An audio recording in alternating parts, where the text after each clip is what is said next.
Hello, welcome to Handy Learning. This is Teacher Oscar. In today's video, we're going to see the difference between approach, method, and procedure. But before that, I would like to make an announcement.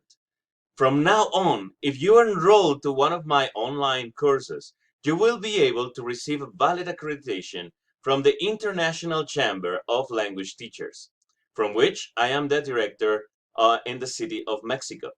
So if you would like to know more about how to get this accreditation, or even if you are an English teacher and you would like to become a member of the chamber, you can text me. You can get the link to my WhatsApp in the description of this video.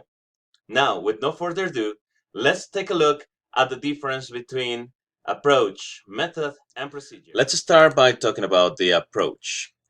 An approach is basically the conjunction of ideas related to the nature and teaching of a given language. Basically, this is the theory behind our teaching practice. And then there are three different views in approaches. We have the structural view, the functional view, and the interactional view. When we talk about the structural view, it means that our emphasis in teaching will be based on grammar, basically on how the word order should be done and the accuracy and fluency of a language. When we talk about the functional view, we're talking about the communicative part of the language, basically on how the language works so we can communicate and express our ideas. Finally, the interactional view. It is this part of the language which makes us interact in society. So in this case, uh, we're going to see the language as a primary mean for establishing and maintaining interpersonal relationships. So this is basically the approach. Now let's go on to the method.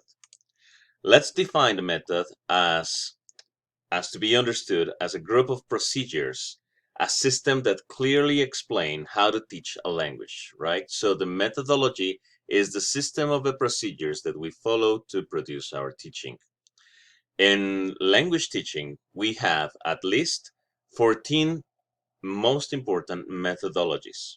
I'm just going to mention them: grammar translation, audiolingual method, the direct method, suggestopedia, total physical response, communicative language teaching, the silent way, the natural approach, the lexical syllabus, task-based learning, immersion, community language learning, the structural method, and CLIL. So basically, these are the 14 most important methodologies in language teaching. Then let's talk about procedure. A procedure can be understood as a set of actions, operations, and strategies which have to be executed accordingly to the perception on how to obtain an expected result. In our case, on how to increase the competition in a foreign language. Okay, then the procedure is how we put all the different techniques into order. Then, when we talk about procedure, we must talk about the elements of a lesson plan and the frameworks of different lesson plans. What we must have in a lesson plan then is the class profile, which talks about the context of the class we're teaching, like how many students, ages, social environment, cultural context, etc. When we talk about timetable fit means the time that we're teaching, how long it's gonna,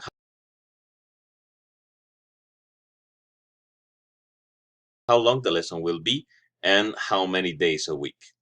Then we're gonna talk about different points here, different aims or objectives.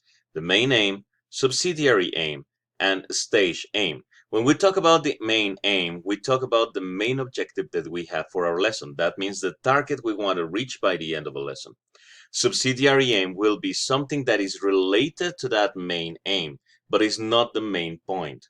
For example, we could say that our main objective in a lesson, my main objective in this lesson, is that you understand the differences between method, procedure, approaches, and techniques. But a subsidiary aim, at the same time, it's that you practice or that you learn a little bit more about the different methodologies and frameworks. So it's something related, but it's not the main one. Then we would talk about stage aims. we're talking about the different objectives that we have in every single step that we're following during our lesson. Then we have personal aims. This is something that's individual. Every teacher will have personal aim in every single class. Just like I have to be clearer on my instructions, or I have to speak louder, or I have to give clearer ideas. Then we have assumptions. This is what we assume that our students will be before. And anticipating the problems that we may have in the classroom during our lesson, possible solution to those anticipated problems. Then we need to include our teaching aids materials. We're going to develop the procedures. We're going to narrate and describe the procedures we're going to follow. Establish timing for every single step of our lesson. We need to say the interaction patterns, and finally, the homework. Those are the elements of a lesson plan. On the other hand, we have 4 different frameworks to follow. One is the classical PPP, which is presentation, practice, and production, right? In which we're going to be following that step, the presentation of a lesson, then some drills for students to practice, and finally, interactional patterns, which is the production part. We have the TBL framework, which is pre-task, task, and post-task, just 3 steps. Then we have the ESA, Engage, Study, and Activate, developed by Jeremy Harmer, in which we need to have an activity to engage our students' attention, then have them study and practice, and finally activate their production skills. Finally, the ITB model, which means into, through, and beyond, which is very similar to engage, study, and activate, just with different names.